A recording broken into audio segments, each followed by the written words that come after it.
દલિત સમાજ હોય કે દબાયેલો ઠાકોર સમાજ કે જે સંવિધાન આ દેશના તમામ જે નાગરિકો છે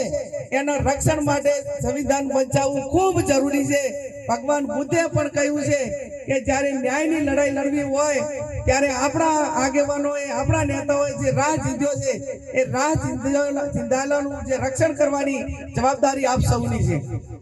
ત્યારે આપ સૌને મારી બે હાથ જોડીને વિનંતી છે કે હર હંમેશા મારો પોતાનો સ્વભાવ મારા પોતાની લાગણી હર હંમેશા તમામ સમાજોને સાથે રાખીને ચાલવા માટેની કાયમી મારી ભાવના રહી છે। રાજકારણ મારા માટે કોઈ નવું નથી। 28 વર્ષના જાહેર જીવનમાં 10 વર્ષ તાલુકા પંચાયતની પ્રમુખ હોય, 5 વર્ષ જિલ્લા પંચાયતમાં હોય, 10 વર્ષ ધારાસભ્ય તરીકે હર હંમેશા હળી મળીને તમામ સમાજો ભાઈચારાની ભાવનાથી રહે એવા મારા કાયમી પ્રયત્નો રહ્યા છે। અને કોઈ પણ સમાજનો આગેવાન હોય અને એના અમે પ્રશાસન ક્યારેક અન્યાય કરે તો એની લડાઈ લડવામાં પણ ક્યારેય મેં પીછેહટ નથી કરી। ચાહે મારો ભાઈ જિગ્નેશ મેવાણી હોય, ભાઈ શ્રી ઠાકરસિંહભાઈ હોય રબારી સમાજમાંથી, ઠાકોર સમાજમાંથી પ્રધાનભાઈ હોય કે રાજપૂત સમાજમાંથી ક્યાંક ધનજીભાઈ માટેની લડાઈ લડવા માટેનો ક્યાંક અમારાથી એમ નથી માનતા કે બધું અમારા હિસાબે થયું છે, પણ ક્યાંક ને ક્યાંક લડાઈ લડવાની હોય ને ત્યારે ભલે મહિલા હોઉં પણ સૌથી આગળ આવી અને જે પોલીસ સામે કે તંત્ર સામે લડાઈ લડવાની હોય એ મેં ક્યારેય પીછેહટ નથી કરી। એ ભૂતકાળ એ તમારી સામે બધાની નજરની સામે છે। ત્યારે આપ સૌને મારી બે હાથ જોડીને વિનંતી છે કે આપ સૌ થરાદ તાલુકો એટલે મારું પોતાનું હોમ ગ્રાઉન્ડ કહેવાય, મારો પોતાનો તાલુકો કહેવાય। આમ તો થરાદ તાલુકાને હું જેટલા અભિનંદન આપું એટલા પથુભાઈ ઓછા છે, એટલા માટે કે ડીડી સાહેબ ના થરાદ એટલે વાવ તો મારી વિધાનસભા છે, એમાં તો કોઈ સવાલ જ નથી, પણ થરાદ તાલુકા માટે મારે એટલી આભાર વ્યક્ત એટલા માટે કરવાનો થાય છે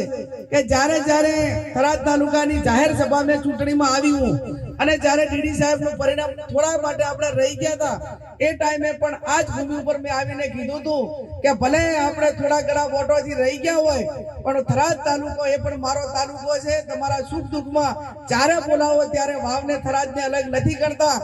હું થરાદની પણ ધારાસભ્ય છું। આ થરાદની જનતાએ ડીડી સાહેબને ઢગલા વોટ આપ્યા, ગુલાબભાઈને ઢગલા વોટ આપ્યા, તો હું તો આ જિંદગીની અંદર પહેલી વખત તમારી પાસે થરાદ તાલુકા પાસે વોટ માંગવા આવીશું અને પહેલી વખત માંગવા આવીશું ત્યારે આપ સૌ ખોબલે વોટ આપશો। 20 વર્ષ તમારા વચ્ચે રહીશું કે ગાડીના ટાયરમાં થયા છે, ડીઝલે વપરાણું છે, મજૂરી કરી છે।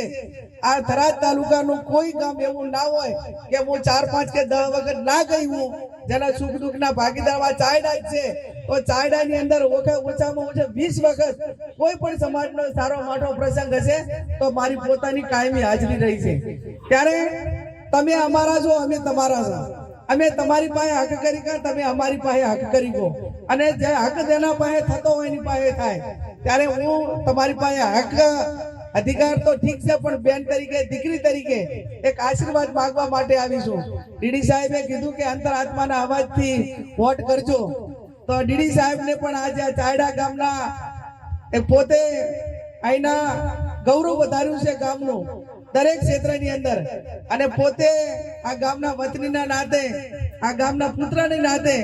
અનેક એમને પરિવાર માટે પણ વાત કરી, પણ હું પણ આજે ગામમાં આવીને ડીડી સાહેબને પણ વિનંતી કરું છું કે અમે તો ડીડી સાહેબ તો કહીએ જ છે પણ એની સાથે શેઠના હુલમણા નામમાંથી બોલાવીએ, અને શેઠનો ભાવાર્થ એનો અર્થ શું થાય કે સહેલાઈથી ઠેહ કાઢે એનું નામ શેઠ કહેવાય। એટલે તન મન ને ધન ઠેહ ચારે નીકળે કે જ્યારે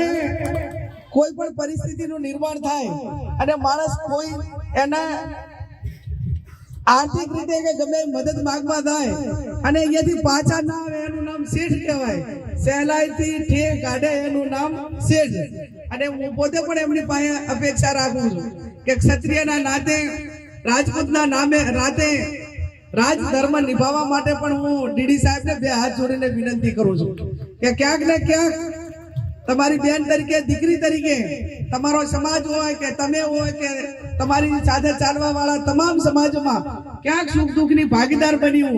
અને ક્યાંક નાના મોટી ઠેસ સુધી મારાથી આર્થિક રીતે નહીં નીકળતી હોય પણ ક્યાંક રાજકીય રીતે કે સામાજિક રીતે કે કોઈ ઘટનાના ભાગરૂપે દેશ કાઢવામાં હું તમને સહભાગી બની હું અને ક્યાંક ને ક્યાંક તમામ સમાજો હળી મળીને ભાઈચારાની ભાવનાથી રહે એ સ્થિતિનું કાંઈ નિર્માણ કર્યું હોય તો સમગ્ર રાજપૂત સમાજને ડીડી સાહેબને બધાને પદુભાઈ કહું છું કે જિંદગીની અંદર આ પહેલી વખત થરાદ તાલુકા માટે આવીશું અને ક્યાંક ને ક્યાંક તમારે રાજ ધર્મ નિભાવવાનો હોય ને તો એ રાજ ધર્મ નિભાવવામાં પીછેહટ ના કરતા ઇતિહાસ એનો ગવાહ રહેશે કોણે કયા ટાઈમે શું કર્યું ને કેવો ધર્મ નિભાયો એ આ માત્ર ચૂંટણીના પરિણામ માટે નથી પણ ઇતિહાસમાં એવું લખાવવું જોઈએ કે થરાદ તાલુકાના કે વાવ તાલુકાના ક્ષત્રિય સમાજ રાજપૂત સમાજ ક્યાંય રાજ ધર્મ નિભાવવામાં પીછેહટ નથી કરી અને એ જ શબ્દ સાથે આજે ફરીબાના આત્માને શાંતિ મળે એમના પરિવારના જે કઈ કામો હોય એ કામો કરવા માટેની ભગવાન એમને શક્તિ આપે સમગ્ર સમાજને અમને પણ બધાને બોલાવી અને તમારા બધાના દર્શન કરવાનો મોકો આપ્યો